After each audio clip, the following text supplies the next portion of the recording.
Do not attempt to adjust your phone, tablet, computer, or TV. This is the Studebaker Portable Bluetooth CD FM Boombox, and this is another episode of Try This. So yes, I have here a modern take on the classic 1980s style boombox. I have here the limited special edition version of the Studebaker boombox. This does have a specific model number. This is the SB2145PP. They never make these things make any sense, but that's the model number for this specific one. I absolutely love the way this thing looks. We're going to get that right out of the way. The way this looks is just fantastic. What I believe this process that they did to get the print on the front, it's some kind of like a contact dye, and then of course they put coatings over top of it to keep it from scratching and chipping off, but it just looks so fantastic. So this is the box that it came in, and even the box looks very retro. Now, Studebaker, you may have heard of this company before because they used to make cars, and I do believe that this is the very same company that made cars is now making all of this retro-inspired technology, and they've come out with this boombox here. They have, you know, FM AM radios that are supposed to look all old and kind of retro-y from the 1960s. A lot of different devices like that, but this is what the box looks like. You can see here it's got all the information on it telling you about the product. Here on the sides as well. It's a very nice box. It's well designed, and I like the graphics on it, although it's kind of weird because this kind of looks 1950s, like from a diner, the diner era, but yet the boombox is definitely 1980s. They could have done a better job of not mixing up the decades and the eras, but you know, still, it tells you that it's got volume, foldable handle, CDRW. It's got a whole bunch of stuff on here, and we're going to go over all of that right now. So moving the box aside to take a look at the unit, it's got some nice weight to it. It's about 7 pounds when you weigh it, which is not lightweight and cheap, but it's definitely not heavy when it comes to boomboxes. Many of you may know that I absolutely love the vintage ones, and I'm into collecting them, and I have a couple of the iconic ones. The TRC 931 from Lasonic being one of them. That is a monster to carry around. It's huge, and sounds fairly decent too. But looking at this, this is not all that big, especially when compared to some of the ones from the 1980s, but it's not tiny either. I do like the build quality. It feels nice and sturdy. It's got a nice, smooth, shiny plastic to it, and it doesn't feel like it's brittle, like it's going to break at any point. But let's go over the features of this boombox. Now, from a style standpoint, this does come in your standard black, red, silver, rose gold assortment, and they do make a bigger version of this that has both CD and cassette, although I opted to go for the one without the cassette because if you know anything about modern cassette decks, they're all basically made by the same Tanashi mechanism company, and they're just garbage. They're not going to hold a candle to even a mediocre 1980s cassette deck. So I just skipped that and I went, yeah, a CD player is a CD player. It either reads the CD or it doesn't. So the quality of the CD player doesn't matter as much. I kind of don't like this door though, because I don't know if you can hear that. It's just, it's supposed to be like you should be able to give it a little push, and it does have like a slow close mechanism, but the door is just kind of a little bit wobbly and not super well constructed. But other than that, the build quality is great. I do love the attention to detail with the little Studebaker logo that's up there. That's pretty cool. And it's even got the Bluetooth logo up there on the top. Let's flip it back around so you can kind of see that. And of course, there are no metal parts on this thing, not at all. Everything on here is 100% plastic, except for the aerial. And yes, I'm becoming tech mode now. I said aerial.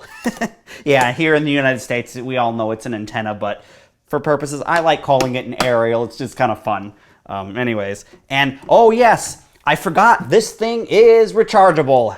Amen. Yes, we don't have to put batteries in it anymore. And by batteries, I mean 6 D cells or 8 D cells or sometimes even 12 D cells. And then those D cells only last for like, what, an hour or two, especially if you're cranking the volume up. And it's That back in the 1980s, we had to deal with all those stupid alkaline batteries, and they sucked. They were awful. But now we have a rechargeable battery that lasts up to 4 hours, and I've been playing it at decent volumes and gotten at least around 4 hours. So it does have rubber feet here on the bottom, although you can see they didn't glue them on very well because one of them has fallen off. So yeah. So I wanted to make mention about the price. The price is right around $160 to $170. You can sometimes find them around $150, if they're on discount or whatever. And I don't really think that's a bad price. However, if I start comparing it to other Bluetooth speakers that are around the $200 price, like one that you're all probably familiar with, like the Amazon Echo speakers. The Amazon speaker definitely sounds a lot better than this one. So I think now it's a good segue to get into what do I think of the sound quality of this thing, because I wouldn't say I'm an audiophile per se, but I am really picky about my sound, and I do have a lot of higher end audio systems and boomboxes to compare this against, especially going back to the 80s when the boombox was king and they made some great sounding ones. So as far as the sound quality goes, this is where it all kind of falls apart and really disappointed me, because I had high hopes that this was going to be the boombox of the future. Yes, the 80s had come back and we were going to be able to modernize and be able to play some of our old school CDs, as well as the FM radio and the Bluetooth to modernize things so we could get our streaming services like Pandora, Apple Music, Spotify, etc. onto this unit. But the sound is just not there. You would think with the bass ports in the back that you'd have some nice rich bass, but it just kind of sounds like tapping on a table. It's very hollow and lackluster. There's no richness to the sound. It does have nice highs, but the highs are just kind of crunchy. They're not real crystal clear. It's just not a very pleasant unit to listen to. It does go nice and loud, and it doesn't distort. You can turn it all the way up, and you get very little to no distortion in the audio. And it does play quite loud for its size, but as far as the audio quality goes, I'd have to say some of the old 1980s boom boxes blow this thing away, and even some of the modern, albeit smaller, Bluetooth portable speakers, like the Amazon, Echo speakers, blow this thing away even. So yeah, if you want a nice little unit that looks really cool to kind of sit on your bedside table or put in a room or maybe even a museum just to kind of show off, and occasionally play some CDs that you might have lying around that you haven't had a player for in the last, 20 years, well, this will get the job done. Now, I wanted to go on and talk about the radio because from everything I've read, this is supposed to be an analog tuner.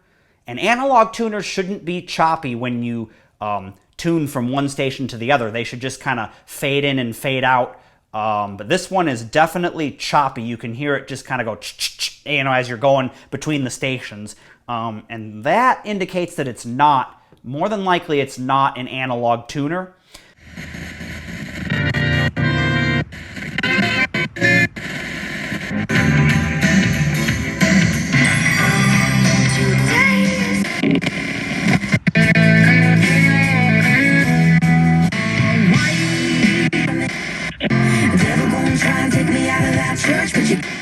The other thing that I will make note is even with the aerial all the way extended, it's very small and short for such a large unit. It's not very tall. I have to say this is maybe, I don't know, 1.5 to 2 feet max, where some of my other boom boxes are like 5 feet. The aerials are so big they can hit the ceiling in some of my rooms.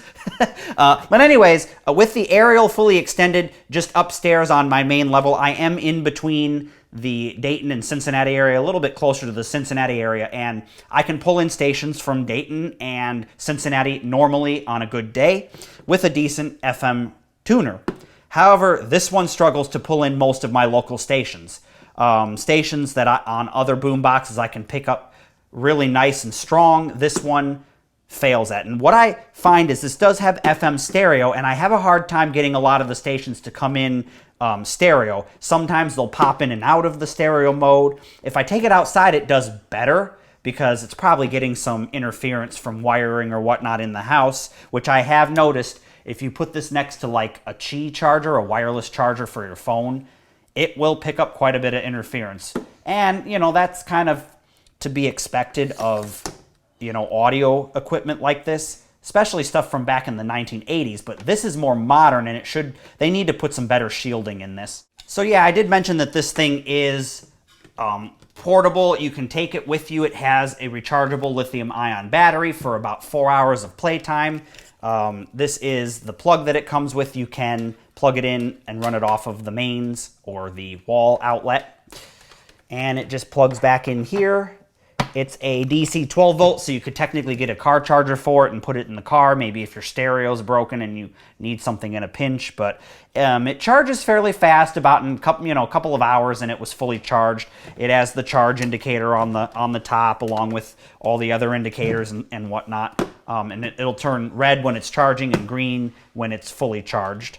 So I wanted to demonstrate what the sound quality is like. Unfortunately, due to the YouTube copyright gods striking me down, I don't have any CDs that have non-copyright music on them, so I'm going to have to try and play something that does have copyright music on it, but I'll only be able to play you a few seconds here and there. Hopefully it'll give you a good demonstration of what the sound quality is like, because I think the CD is where the sound quality is at its best.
Now, I'm going to play you some music through the Bluetooth on this boombox, and we will actually get to hear quite a big sample because I do have copyright-free music that I can stream from my phone to hear, and we'll also compare it to a 1980s boombox and see how it compares to that.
So what are my final thoughts here on the Studebaker Retro 1980s portable boombox? Is this the revolution that we've been looking for? Is this the comeback of the 1980s? Well, sad to say, unfortunately not. As far as the looks go, absolutely. 1980s all the way. They blew it out of the water with that one. As far as the build quality, yeah, the build quality is pretty solid. Nothing to write home about, but you know, it's not cheap and just falling apart and breaking just by holding it.